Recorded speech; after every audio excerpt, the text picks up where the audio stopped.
Libra, welcome in. Let's go.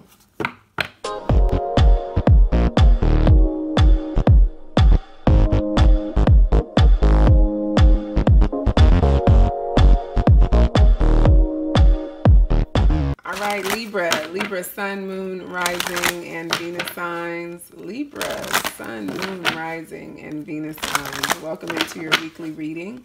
Tiana Louise, intuitive consultant with Worth a Read 1111, here to help you navigate some of the challenges, issues going on in your deep soul connection, twin flame connection. You guys are in some sort of separation, challenge, no communication, limited communication. You're looking for some clarity, okay? But before we get started, I just want to take a moment and say thank you, Libra. Thank you so much. Thank you for your likes, your shares, your subscribes. Makes my heart go beat, beat, beat, beat. I've been really excited to connect with all of you.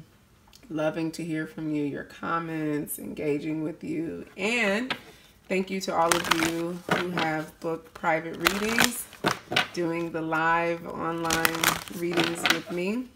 If you are interested in that, the link to that is in the description box below. But diving into your reading, Libra, we're going to pull the overall energy from the Kuan Yin Oracle deck. I'm using Kuan Yin this week because we have a new moon in Cancer happening on the 20th. Kuan Yin is the goddess of love and compassion. She's also the maiden of the moon. And this particular new moon is opposite Saturn, which is a challenging energy. One that could, push us to our limits, test us, have us feeling very disempowered if we're not careful.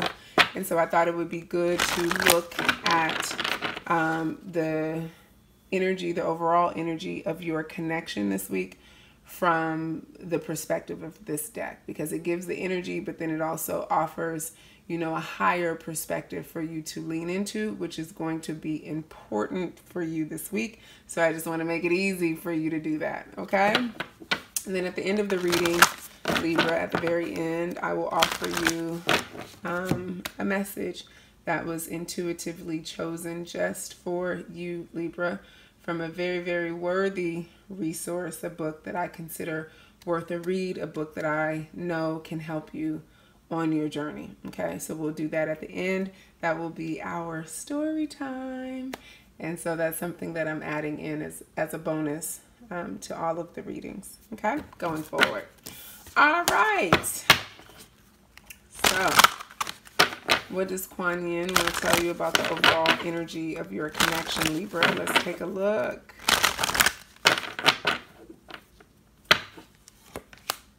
Oh, sound the fierce flute. Okay, so right off the bat, I'm getting that this is about putting out a call of some sort, but a very strong one, right? To me, this is like Queen of Swords energy, not being afraid to say what needs to be said. And it actually looks like, she's wielding a sword in the form of this flute, and at the same time it's like she's suspended in the air, like she's swinging. It kind of reminds me of the Hanged Man card, which the Hanged Man can be about holding back, not saying anything, and just choosing to observe. So this is the number 29 card. 2 + 9 is 11, which is a very powerful number to me. And in the traditional tarot, the number 11 card is justice, I believe. So it's like, sounding the fierce flute in the name of bringing balance and justice, which, hey, that's you, Libra. You are the queen and or the king of justice. That's your card. What's interesting is that even though it's sounding the fierce flute, she doesn't look angry. She doesn't look upset. She looks very intentional, though. very matter of factly sounding this fierce flute. So I feel like this has something to do with sharing your truth, Libra, sharing your voice, tuning into the power of your voice. Now I'm reading this card totally intuitively at this point, and because I don't use this deck often, I would like to get, just out of curiosity, the message from the guidebook, okay? Even though I feel really good about the message that I just offered. So it says discernment. Discernment empowers you to make choices that are aligned with your spiritual intention. Like a fierce sounding flute cutting through all vibrations with purity and intent, your discernment allows you to stay true to your values and spiritual destiny without getting caught up in distraction. If you wish to grow spiritually through love, joy, peace, and abundance, then discerning between higher and lower vibrational choices is helpful. It is wise to be accepting of all of life and not to judge people or situations as good or bad. Some are more pleasant than others, and yet sometimes a challenge can turn out to bring us great growth and opportunity, which in turn becomes a blessing. However, this does not mean that we are wise to abandon the power of choice.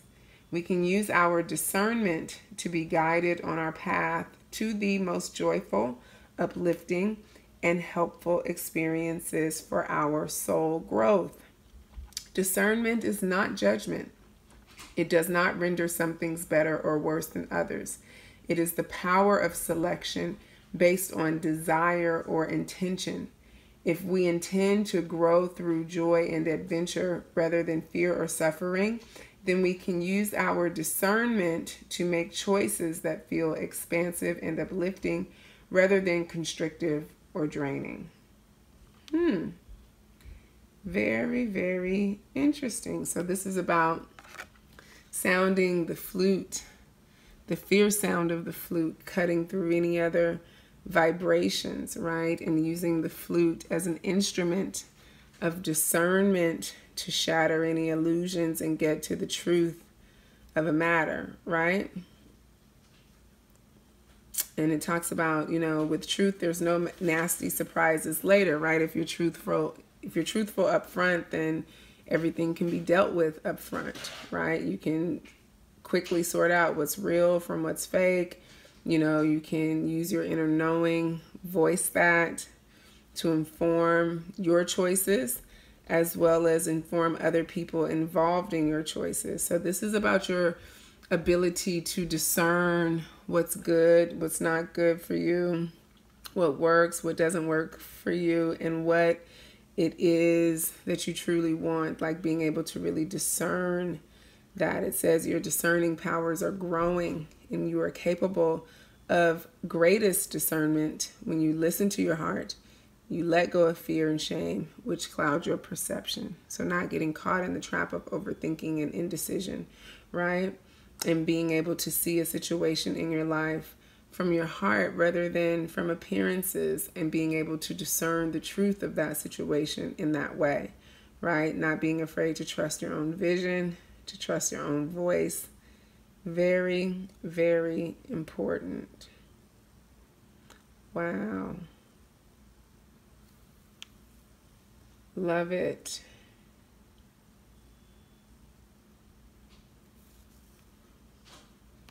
And so this is about making choices that feel aligned, feel good, and not faulting yourself for times that you didn't make choices that felt good, right? Being able to slice through everything and discern what really is so that you can make good choices going forward, right? And I feel like, what I said earlier is a part of that, Libra, not only being able to discern in your mind and in your heart, but being able to voice authentically what it is you've discerned, what choices, what places you've landed on in terms of what's good for you and what's not. I think that's very, very important.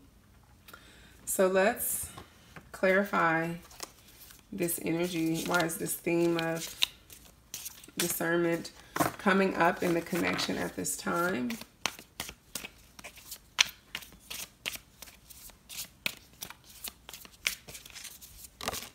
Okay, so we have the World. So there's something needing to be completed here, something needing to be wrapped up, a lesson with discernment for sure, so that you can move on to the next phase of your journey. Yeah, look, so it's about, you know, truth and clarity. Ace of Swords, I feel like this is the discernment card, right? This is our reasoning, our rationalizing, our ability to, you know, with clarity, highlight and illuminate, you know, the important aspects of a situation. And then from that place, make a choice that leaves us walking toward our highest good with our highest intention. And sometimes that means leaving things behind that, you know, we may have already accomplished, or, you know, just weren't in our highest good at that time. And sometimes that can be hard to do, but with our discernment, we're able to do that. And then here's the deal. And sometimes being able to really discern means taking a time out, you know, not rushing to judgment, not rushing to make a decision. Four of Swords energy to me is resting, meditating, contemplating. So being able to sit with our heart and look within. So let's look at how this energy is affecting your connection at this time. Libra, how is your connection being affected by this lesson of discernment right now? Where does this put you and your person?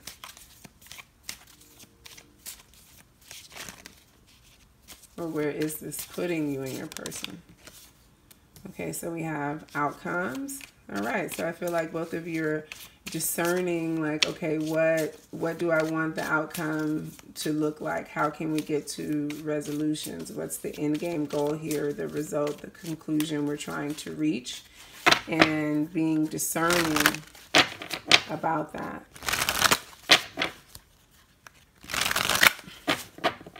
What else? Yeah, we have observe, right? This is being discerning. So maybe looking at one another, checking each other out on social media, just looking at each other from a distance, you know, trying to discern what's happening with the other person before making a move, right? And, you know, not allowing your discernment to turn into control, right? Because it's easy for that to do. So releasing the need to control anything, looking, discerning where that may be coming up for you, and being able to move out of that energy. Yeah, because at the bottom of the deck we have release, being able to release all of that stuff that, you know, puts you into that energy of needing to control something, right? Being discerning enough to see that in yourself, to see that in your person, and understanding that, you know, watching from a distance, even trying to get information about one another will not allow you to control the outcome of the situation, you know? And you shouldn't be making decisions based on that. So being more discerning so that, you know, discerning that that's not the best way to go about making decisions in this connection, particularly when it comes to whether or not you're going to stay, right? So we have the Knight of Pentacles. Now, nothing wrong with that, right? With the Knight of Pentacles, I feel like the Knight of Pentacles is all about solid, stable security. Okay, and so to get there, he takes his time. He doesn't make any impulsive moves. He will observe, right? But not from a place of trying to control an outcome, from a place of really trying to learn, really trying to gather information to help him discern, right? To help him be in this clear-minded Queen of Swords energy, right? Which is all about being able to draw conclusions on one's own, be able to communicate one's opinions, one's beliefs, what, you know, what you want to do, how you want to move, right? Being clear-minded, right? What it is you want to create. Magician. That's what I'm sensing here. Okay. So being discerning enough to gather information, look at each other from a distance, maybe try to figure out, okay, what's going on with this person, but not, assigning any, labels, outcomes, assumptions, if anything, making generous assumptions about this person, which would lean more toward the positive until you actually come into contact with them, assuming the best. And then with the Magician, staying focused for the most part on what it is you want to create anyway, because that's really all that matters. Okay? So let's see your person's energy towards you right now. Libra. What's your person's energy? So we have community. This is maybe them wanting to come together with you in a social setting, or just, create community with you. Your energy. One of discernment, crown chakra, trying to get information. This is you, Libra, doing all of this observing here, right? Really having to be discerning versus purely, observing, which I consider to be like a looky-loo kind of energy, because on this card it says, curiosity, watching from a distance, social media. That's like checking up on someone in secret. So it's like, how much factual information can you really gather from that without actually having, communication? You can't really make assumptions. So you have to be more discerning when it comes to that, Libra, right?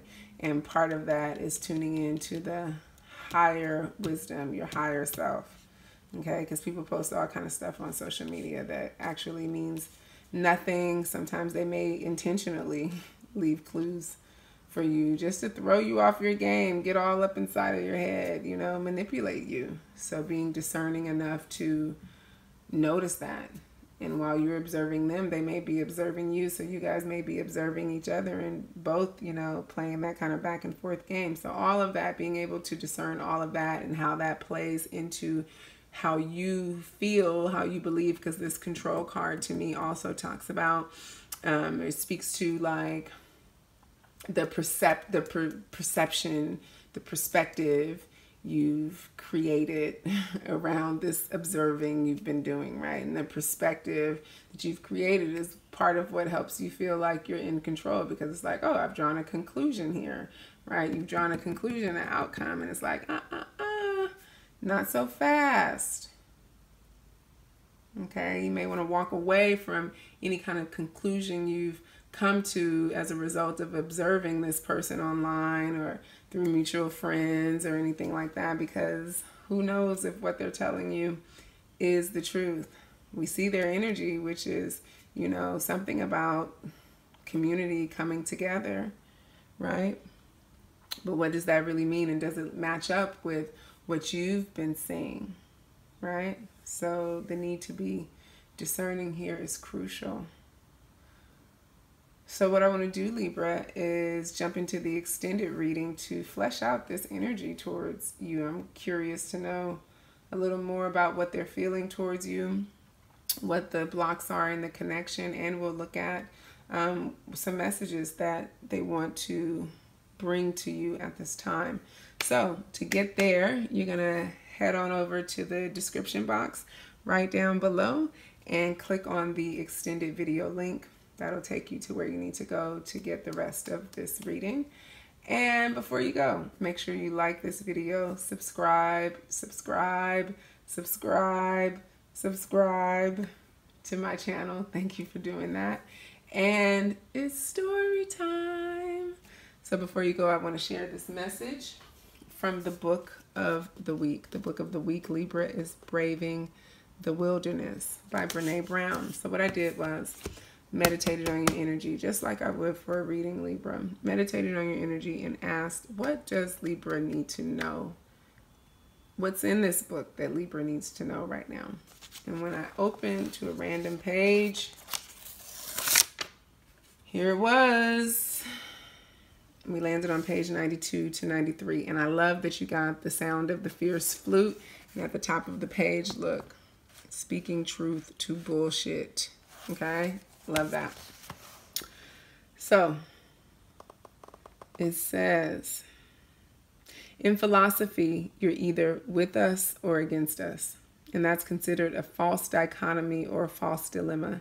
It's a move to force people to take sides. If other alternatives exist, and they almost always do, then that statement is factually wrong. You don't always have to take sides, right? Neutrality helps the oppressor. Okay, wait. I wanted to share this quote from, oh God, I can't remember how to say this guy's name. I used to say his name all the time when I was in news. Oh God. Okay, anyway, the quote is, "We must always take sides. Neutrality helps the oppressor, never the victim. Silence encourages the tormentor, never the tormented. The problem is that the emotional plea is often not based in facts and preys on our fears of not belonging or being seen as wrong or part of the problem." Okay, so back to what it said about you're either with us or against us being a false dichotomy and a move to force people to take sides. It says if other alternatives exist, and they almost always do, then that statement is factually wrong.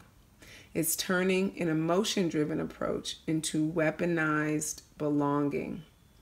And it always benefits the person throwing down the gauntlet and brandishing those forced false choices. The ability to think past either-or situations is the foundation of critical thinking, but still it requires courage. Getting curious and asking questions happens outside the bunkers of certainty. For most, even if the with us or against us mandate sounds a little like oversimplified BS, it still feels easier and safer to pick a side. The argument is set up in a way that there's only one real option. If you stay quiet, you're automatically demonized as the other. The only true option is to refuse to accept the terms of the argument by challenging the framing of the debate. But make no mistake, this is opting for the wilderness. Why? Because the argument is set up to silence dissent and draw lines in the sand that squelch debate, discussion, and questions. The very processes that we know lead to effective problem solving. Our silence, however, comes at a very high individual and collective cost. Individually, we pay with our integrity.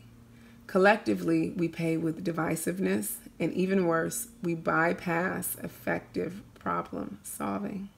Answers that have the force of emotion behind them, but are not based in fact, rarely provide strategic and effective solutions to nuanced problems. We normally don't set up false dilemmas because we're intentionally bullshitting.